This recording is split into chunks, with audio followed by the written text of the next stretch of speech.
Hi friends, good evening. Today I came here to discuss about quality loss function QLF. I had used the studies of author Taguchi, and it's me Rajara Varshnapalli. Let's get started.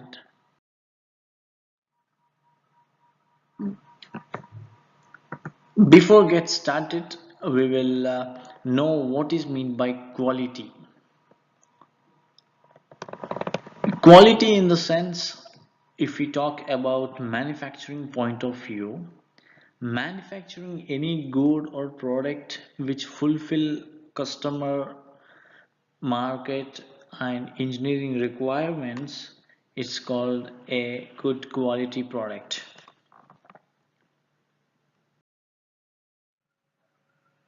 So just now we know what is meant by quality of the product. So if any company runs lack of quality, so what are the factors going to be faced by that company if the company lacks the quality? First of all, the main problem of running lack of quality is the company going to suffer huge losses, and the next one is decreasing in the market value. The market value is decreased due to its unqualified products, and the next one is obviously the dissatisfied customers. If they don't have the proper requirements, if the company doesn't follow the customer requirements in maintaining the quality, so obviously there will be dissatisfied customers.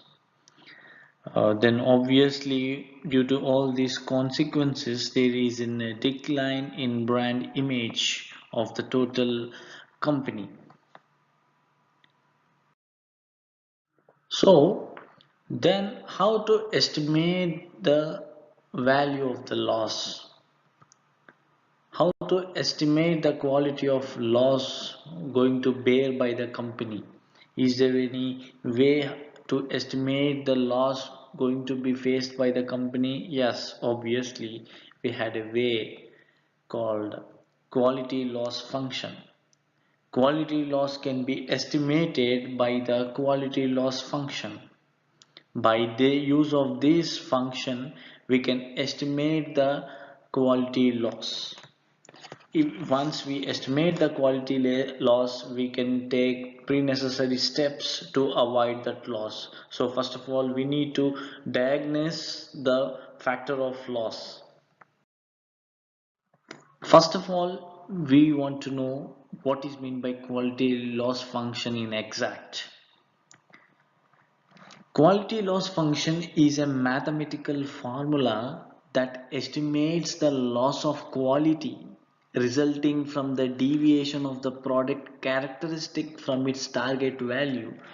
Any product has some target value, target quality value. If there is any deviation from the target value, it is called as quality loss.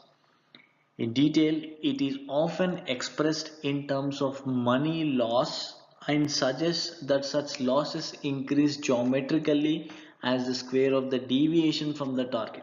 So, it's the square of the deviation from the target to the cost. It's the mathematical formula. L is the quality loss function and D is the deviation, which is the square of the deviation, and C is the cost. See, losses increases square of the deviation from the target value, where D stands for the deviation of that from the target, and C stands for the cost required to reach the target quality. The more manufacturer deviates from the target, it has a greater chances of losses. So now we will see the advantages of quality loss function. So by predicting the quality loss function, we can reduce the cost of the loss. There are three ways that managers use QLF to reduce costs. They use three techniques, three ways to reduce the cost. First of all, move the average of the actual distribution closer to the target value. So, actual distribution in the sense, if we have some, if we take any constraint which is away from the target value, if we say any target value, I will explain an example for that, you can get a clarification regarding that. If any distribution is away from the target value, it's really harder to gain profits. So move the average of the actual distribution closer to the target value. So we need to be much closer to the target value. So if we maintain that close level to the quality, then obviously the quality will be good. Second one, reduce variability. Variability in the sense inconsistency. So reduce the inconsistency. Do a combination of both, setting a specific limits or tolerances.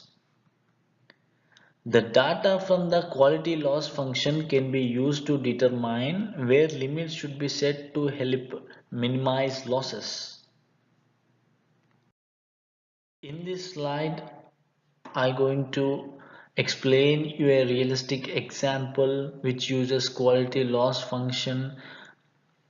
See, Sony Corporation example, it was a live example in the market who used the QLF to troubleshoot its losses. Sony uses the Taguchi model in managing the television sets it produces. Sony used this Taguchi model produced by this author in managing the television sets it produces.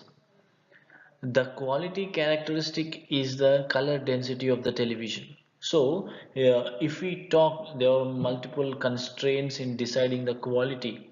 Here, the quality characteristic is the one of the quality characteristic is the color density.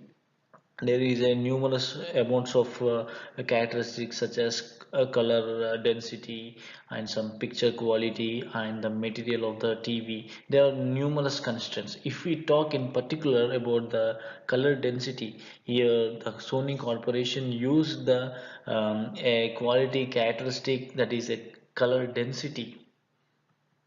So the Sony engineers set specific limits for color density at a plus or minus tolerance level. So the Sony engineers put a specific limit for color density at a plus or minus tolerance level. So if we take about a 10 level, Sony corporate put a level of 10. It's a tolerance level, specific limit. One of the Sony's planned uniformly distributed televisions that fell between the specification limits. The other plant followed a normal distributed with an average near the set target. So these two plants used two specification limits.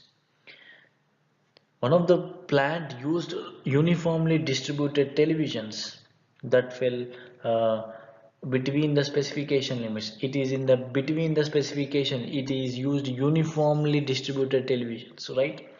The other plant followed a normal distribution. There are two types of distributions. One is uniformly distribution, and the second one is a normal distribution with an average near the set target. A comparison of customer response.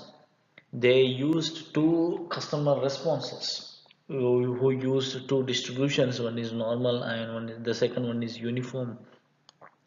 A comparison of customer response shows that higher level of satisfaction was reported on television from the second plan. The plan which used normal distribution has a high level of customer satisfaction. Also, the second plan's warranty expenses were lower. So let's see the conclusion of the Sony Corporation, which used two sets of distributions, what is normal distribution and a uniform distribution. Let's see. This case shows the problem with focusing on a defect rate rather than variation from the target.